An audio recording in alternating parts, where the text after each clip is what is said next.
And hello everybody, welcome back to RFC News. Now, I'm not really in the mood for focusing on the future. Well, some would say that's probably the best thing to do because we're not going to be winning the title this year. But I'm still scunnered from yesterday, still really disappointed. Massive, in my opinion, title's done. And again, I've slept on it. I still feel the same way as I did in my post-match reaction. And again, that comes down to a lot. But again, we're constantly bottling the league title at this point every single season. Sometimes we get ourselves into it and everyone's like, oh, well, you can't be upset because we weren't even in it. But then when we are in it, we end up shit in the bed at the first hurdle. So yeah, I'm still frustrated on this, and there's a lot needing done in the summer to try and change the culture of the football club. Obviously, we've got new owners, and I do think the 49ers will just keep throwing money at it until they get it right. They've showed and proved that they can be quite efficient and hold their hands up to mistakes that they've made with appointments and are willing to put their money where their mouth is, but there is still a lot of work to be done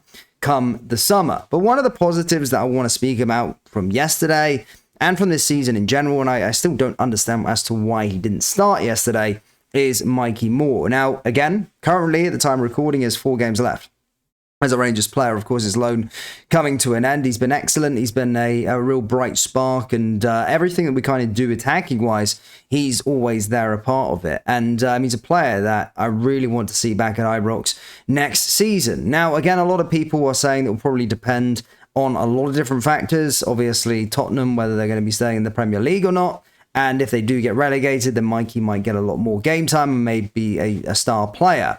However, Mikey came out on a bit of an interview here today and suggested essentially that he's kind of not in a rush to play for a higher level. He wants to focus on playing football rather than sitting on the bench. So provides a bit of an update on his future after picking up the PFA Young Player of the Year nomination in the Scottish Premiership.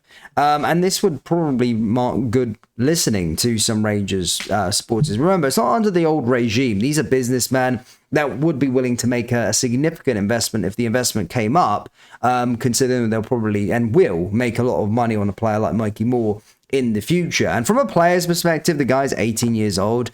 And again, listen, 18 years old, play 2 years at Rangers or whatever, you're 20 and you're going into Premier League players. I think it's a lot better for his development, but that's just my personal opinion. But there's probably going to be a lot of suitors after him come the summer. But let's have a listen to what Mikey had to say. For me, I want to be playing where I want to play as much football as possible. I want to keep playing games. I want to know that every week I've got a chance of playing. So for me, wherever that's going to be, I'm not going to rush into playing somewhere higher than what I can play and where I'm gonna maybe sit on the bench and not get as many minutes. So for me, I want to keep building on what I've built this year, and wherever that is, we'll make a decision in the summer. To be fair, in my opinion, he's got a good head on his shoulders and somebody that, you know, is wanting to prioritise in actually developing better as a player. And I do believe Rangers can be that for him. But again, there's a lot of moving parts. Whether we can get him on loan again for another season remains to be seen. But I think a lot, in normal cases, if Spurs were in the Premier League, I think they'd be open to letting them go out on loan again. However, the fact that they're good chance to get relegated, well, it probably could change things because you'd probably end up starting week in and week out for a side of the Championship, considering many of their players will probably get sold if they do get relegated. So we'll have to wait and see towards the end of the season. But yeah, do let me know your thoughts on that down there in the comments.